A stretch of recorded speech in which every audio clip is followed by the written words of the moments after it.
Hi, you're alive. Which means at some point someone has asked you, why are you always alone? Like it's a problem. Like solitude is a symptom of something broken. Some people need silence the way others need coffee. And there's actual science behind why being alone isn't sad. It's strategic. Let's address the elephant in the empty room. Society treats being alone like a red flag. You eat lunch by yourself? You are a loser. Stay home on Friday? You are depressed. Enjoy your own company? Clearly damaged. We've built an entire culture around the idea that more people equals more happiness. Dinner parties, group fitness, co-working spaces, even bathrooms are going open concept now. It's exhausting, and for some people, it's torture. Because not everyone recharges by being surrounded. Some people recharge by getting the hell away from everyone. So, who actually craves solitude? Well, introverts for starters. Their nervous systems treat social interaction like cardio, necessary sometimes, but they need recovery time afterward. Then there are highly sensitive people. They process everything deeper and more intensely. For them, a crowded room isn't just noise,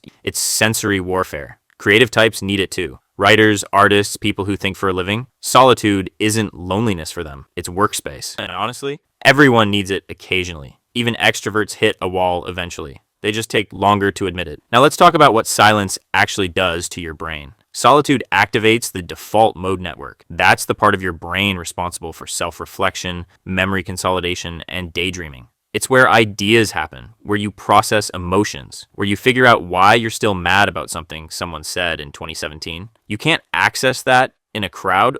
Your brain is too busy managing faces, voices, social cues, and whether you're standing weird. Silence turns that off. Studies show solitude reduces cortisol. That's your stress hormone, the one responsible for your jaw clenching and your shoulders living next to your ears. Being alone lowers it, not because you hate people, but because social interaction, even good social interaction, requires effort. Your brain is constantly calculating, reading, responding, performing. Solitude is permission to stop performing. Solitude also boosts creativity. Breakthroughs don't happen in brainstorming sessions. They happen in the shower, on walks, staring at the ceiling at 2 a.m., questioning your life choices. That's your default mode network doing its thing, making weird associations, solving problems you didn't know you were working on. You need space for that, literal and mental. Then there's self-awareness. You can't know yourself if you're never alone with yourself. Solitude forces you to sit with your thoughts, your patterns, your actual preferences versus the ones you perform for others. Do you really like going out, or do you just think you should? Do you enjoy that friend group, or are you there out of habit and fear of missing out? Solitude answers those questions, sometimes uncomfortably. Here's the distinction people miss. Solitude isn't loneliness. Loneliness is involuntary, painful, a feeling of disconnection even in a crowd.